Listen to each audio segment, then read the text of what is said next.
Welcome back to part 3 of our interview with Erik Seversen, where he tells us the 7 lessons he learned while traveling in Africa and why you need to ask for help. Keep it right here. Part 3 is just around the corner.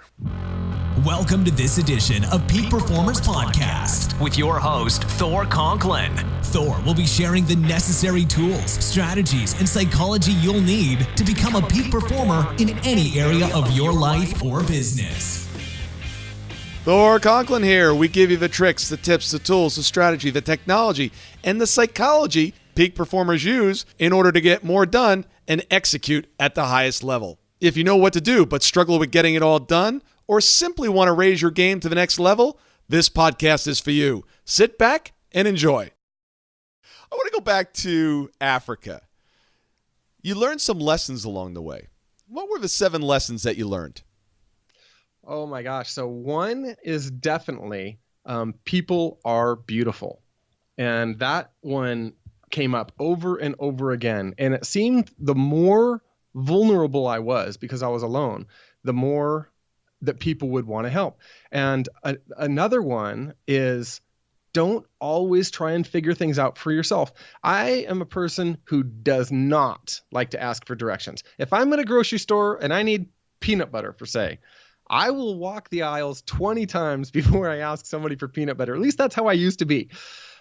Africa taught me, you know what, don't try and figure things out for yourself. So when I go into a small village, for example, sometimes, and whether I just had, usually I'd gotten off a market truck or I'd walked into the village and I don't know where I'm going to sleep yet. So I would just ask somebody, hey, do you know where a good place I could put up my tent would be? I would say 75% of the time, no, come home with me. They would invite me back to their home. Not only would I get to sleep under in a hut, usually it was, or sometimes it was a house, depending on how big the small city was. And they would feed me almost 100% of the time. They would, I've walked into small villages where I've got a family that owns 2 chickens, and they will slaughter 1 chicken so that they could feed me a big meal that night. And share the meal with the family and invite neighbors over. And so that was just awesome. On the other hand, I learned that people are horrible. I mentioned the guy who walked up to me with a machete, and I'm not sure exactly what his intentions are, but I'm pretty sure he would have had no problem slicing my throat, leading me to die, and enjoying all of my stuff.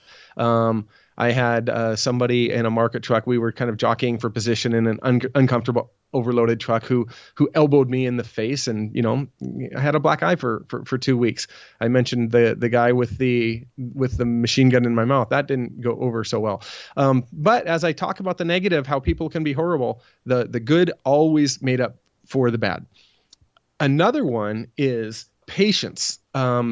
Sometimes I was literally hitchhiking and stuck in a small edge of a town. One particular one comes to mind at the edge of the Sahara, where for 3 days I was at the edge of this town, sitting in the sand looking for a ride, and only one vehicle, maybe 2 or 3 a day, would come by. But what happened instead is people from the village came out and they would sit with me, and almost the entire time, 1, 2, or 4, or sometimes 5 people would be out sitting with me. Sometimes we couldn't even speak the same language. So they would just sit in support next to me and smile, and sometimes they would bring me food. And so learning that patience was a really, really big thing. And there are quite a few more, but I think the biggest one is this. It was, you can do more than you think you can. I told you that I went into this trip with the kind of naive eyes that I'm going to walk into Africa, see lions and hyenas and elephants and rhinos, and it's just going to be all like the little storybooks I'd read when I was a kid were. I did see the animals. I did see those things. However, there were a lot of struggles that I overcame, and that was part of the value of it. And in the end, that it was shocking to look back and see how many wonderful, great things I was able to do just by taking action and starting to do it. I love that last one. You can do more than you think you can. I think a lot of entrepreneurs, business executives, they're good with that. But you mentioned the other 2, and I can hear them revolting right now. Wait a second. patience? You want me to have Yeah. patience? Come on, you got to be kidding me. And as a guy, you want me to ask for help? I mean, like two things that go against like every fiber of our body. Especially the A personalities. Yep. Exactly. But it's interesting. Asking for help, man, that is a lesson that I learned last year working with the SEALs. You can't do that process without having help. And that's why you have a team. And what was really, really fascinating is at some point early in the process for me, I needed help. I was the last one. I was still stuck in the mud. I couldn't lift the sandbags anymore, whatever they were having us do. And there were the young studs there that were getting ready to go off to SEAL training or buds. They would jump in. But what was interesting was just having your sandbags off your shoulders for 45 seconds and still marching up this ridiculous hill. It was like you got your energy back. And then all of a sudden you could grab not only your sandbag back, but their sandbag as well. Now you're carrying two of the sandbags for the 25-year-old, soon-to-be SEAL because he needed help. And it was really interesting how that energy just continued to flow. And I realized at the end was, how often in life and in business, especially us guys, I can do it, right? Anything that happens. And matter of fact, if I take on more, I don't ask for help, then the reward of doing it actually even means more. How do we get over that? That's brilliant. So I'm going to answer that in a second, but going back to that story, and I think that part of that is physical, but part of it is just that emotional community that you're building with this person who's helping you. That that if he's putting the energy in to help you, you can help him back, like you said, and it builds. The two of you could carry way more than either one of you. The sum's bigger than the parts. What I'm trying to say, and that's beautiful. And I think that community of psychology of helping each other builds both. I've got a friend named Kirk Rao, and if I could go to 5 on a scale of 1 to 100 with a particular idea, and Kirk can go to 7. Then he'll bounce something back to me and I'll go to 9, and then we'll end up at 25 together. So it's really funny that if you add up how much we can do individually, it's one thing, but if we add up where we go mentally bouncing things off of each other, we go so much further higher than we can alone. And what can we do is, I think, like we circle back, surround ourselves by people like that. You've got by being coached, by coaching others, helping others. I think that both are important, that whenever I'm learning something from somebody, I find myself the next week or two in conversation or with a customer or with a client using that same thing. And it's like a never ending pool of informations and positive things that I could give to people who are around me that I get from people I learned it from. I think I just had a big distinction here. Matter of fact, I know I did. Is one of the things that really lights me up, and it might be the biggest thing that lights me up, is I love helping people. Yes. If I have something, I just love doing it. It just lights me up. And I realize that if I don't ask for help, I don't allow other people the opportunity to experience the same gift. So Thor is going to do the following in the next 7 days. This is my commitment for the next 7 days. I'm going to find a way each day to be incompetent in something. And I'm going to ask for help from someone, friends, family, strangers, to help me do something. So I'm going to make that kind of a question of the day. What can I be incompetent about today? I kind of like that. It makes me smile. And I'm going to ask for help from someone. So that's going to be my challenge for the next 7 days. I love that. I love it too. This is great. I'm done. I got my gift from the episodes here. So, Erik, you've been a godsend. Thank you. It's been great, Thor. Thanks for having me on. I'm not going to end it now. I was just saying I got what I needed. So all right. But we got some more time, so we're just going to keep going. I'm saying I'm satisfied. You've given me the gift. I love it. I used to say, I want to learn one thing a day. So sometimes it's 8:45 in the morning and something happens and I say, okay, got it. I'm done. Well, that is my learning, and that's my commitment. And speaking of which, and I kind of joke about being incompetent about it, but to me that just kind of makes me smile because I'm competent in a lot of things. I'm incompetent in several things as well. People tell me I can't sing or dance. I think they just haven't really seen my true genius come through, and maybe they're dancing too. But I've been told from several individuals that may not be a strong suit of mine. But making a decision and deciding to take action on something. We talked about it earlier. Just knowing that, okay, you know what? It's good to ask for help. That doesn't mean anything. You've got to put it into action. And the way you put it into action is you make a commitment. And don't go for the next, 6 months, I'm going to do this. Pick something that's reasonable. For the next 24 hours, I'm going to do X. For the next 7 days, I'm going to do X. And then, as soon as this episode is over recording, I'm going to my calendar. Because if you don't have it scheduled, then it's just a dream. You've got to schedule it. You've got to commit to it. When I wake up tomorrow morning, it's going to be on my calendar, and it's going to say, what am I going to ask for assistance on today? Who can I find that can help me with something? Who am I going to give the gift of letting them give me something? I love that.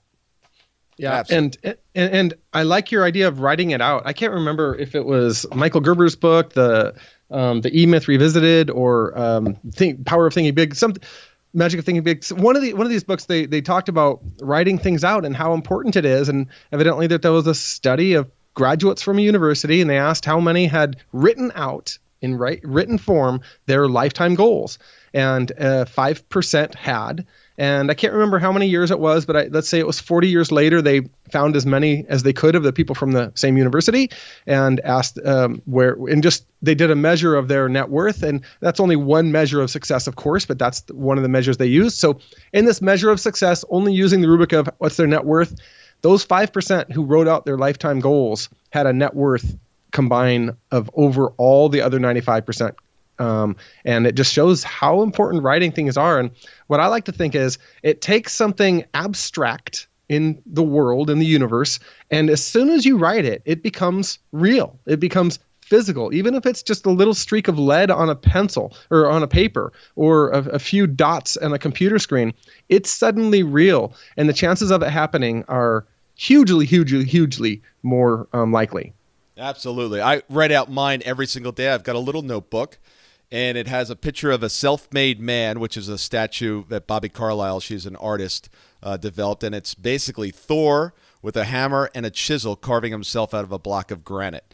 That's awesome. Yeah, that's a picture that really resonates very, very, very personally to me.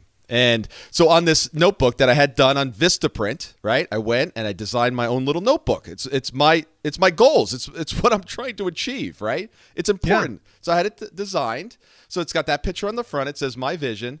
There's a quote here: "Hell on earth would be to meet the man you could have become.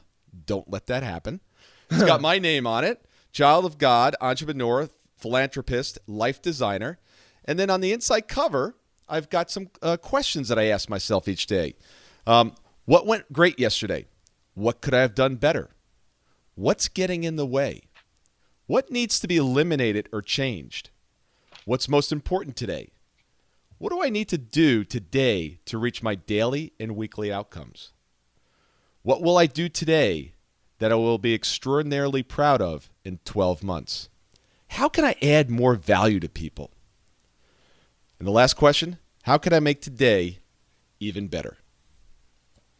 Wow, that's awesome.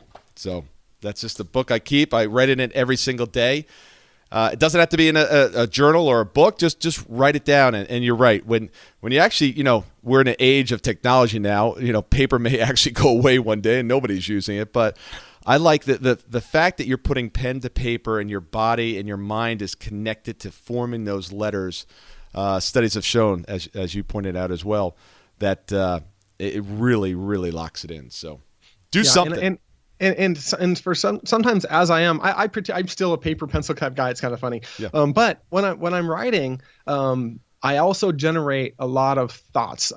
Sometimes when I find myself spreading myself too thin, I'll just say, what are all the projects I'm working on, and I'll list them. And then I'll choose the 3 most important. What can I do? What do I need to do tomorrow towards these 3 projects? What do I need to do within 2 weeks for these 3 projects? And as I'm writing them down, it really clarifies everything, and it just puts away all of the busy work I find myself distracting myself with. And so I like it as a thought generating process, as well as just putting the goals down to have them solid. They're so important. I have one client, literally, it's a 6-figure client to me, and all I have to do for them is to speak with their top management team and ask them what are their top 3 issues, things that need to get accomplished today.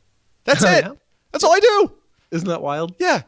But And it's how that important- valuable. simple question. It's that valuable. You got to know what are your 1 to top 3 items today. And if you don't, you're not focused on them. And if you're not, you're not going to get the results. Absolutely. We keep going and going. Don't get me started on accountability. You got to have somebody around you holding you accountable.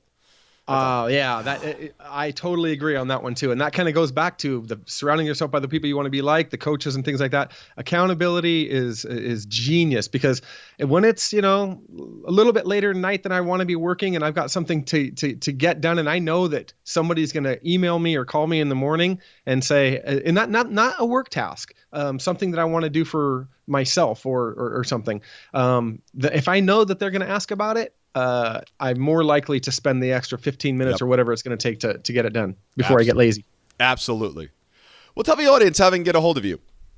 All right. So I've got a website, which is erikseversen.com. And my name, it's with a K, like a Viking. So I've got Norwegian heritage. All right. So ErikSeversen.com. And then for your listeners, Thor, I'm going to make a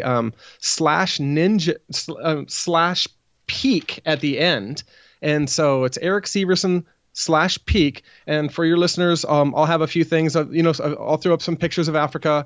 I've written a book that is going to come out, and it's being edited right now. And the idea is February, March. And I'd like to offer, if your listeners go to that site, 50% off of that book. You can pre-order it, pay for it when it does come. And so there, a few other things for your listeners if they're interested to check it out. And the email is the same thing, Erik@erikseversen.com.